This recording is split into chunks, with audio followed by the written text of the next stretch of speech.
For today's video guys, siguro kailangan ko na magtagalog ngayon. Napag-isip-isip ko kasi na marami ding Tagaluzon ang gustong bumisita sa Camiguin.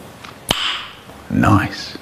At kung medyo matigas ng konti yung pagkabigkas natin, well, wala na akong magagawa dyan. Kayo na lang po ang umintindi. So ayun na nga guys, pahinga muna tayo sa gala at kakain muna tayo ngayon. At dahil mahilig ako sa steak guys, meron lang nag-iisang steakhouse dito sa Camiguin. At yan ang Lahon Steak Bar. At pagpasok mo pa lang parang wala ka sa Camiguin. Bukod sa masasarap na pagkain, napaka-elegante pa ng lugar na kadalasang makikita mo lang sa malalaking syudad. Sa totoo lang guys, nagulat talaga ako kasi meron palang ganito sa Camiguin. Basta usapang ganito guys, hindi talaga tayo nagpapahuli dyan.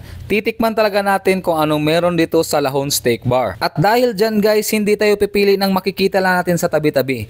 What?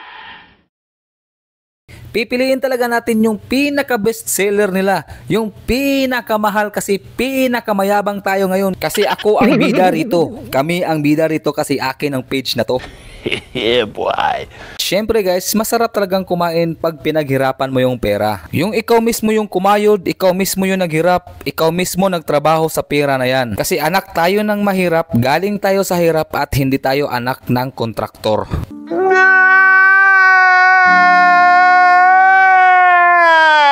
At dahil mahal tayo ng Panginoon at biniyayaan niya tayo, i-enjoy natin yung biyaya na binigay sa atin ng Panginoon. Sa totoo lang guys, hindi ko talaga inaakalang aabot ako sa ganito. Hindi man ako ganun kayaman kagaya ng iba, kasing dami ng pera nila, sobrang thankful pa rin ako sa Panginoon kasi nakaka-afford na ako ng ganitong klaseng restaurant. So ang pinili ko pala dito guys ay yung premium steak nila. At kung curious kayo sa price guys, pwede nyong balikan yung video para makita nyo yung price doon, yung premium steak nila. At sa asawa ko naman guys ay ang salmon parmigiano. At syempre hindi pwedeng walang wine. Pipiliin pa rin natin yung best seller na wine nila.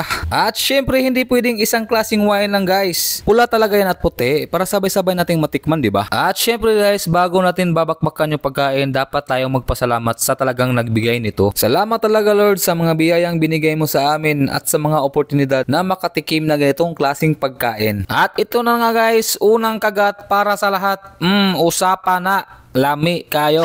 At sabi din ng asawa ko guys, masarap din yung salmon parmigiano. So far, the best salmon na natikman niya sa ibang restaurant. Dito guys, bibigyan kanila ng 4 na klaseng asin para ma-elevate yung steak experience mo at magdidepende na rin sa panglasa mo. Andyan yung Himalayan salt, kosher salt, fig salt, at ang pambato ng buhol, ang asin tibuok sea salt. Ang asin tibuok sea salt guys ay isang artisanal salt na crafted solely sa bayan ng Albuquerque, Bohol. Search nyo na lang guys for more information. Sobrang nag-enjoy talaga kami sa pagkain guys. At dahil sa sobrang pag-enjoy namin, napatulala yung asawa ko. Ang dahilan, ito, ang best part, ang pagbabayad. Pero sulit talaga lahat guys, legit yung pagkain dito. Guys, kumari mo Camiguin niya, hilig mong steak, visit mo dito sa Lahon Steak Bar.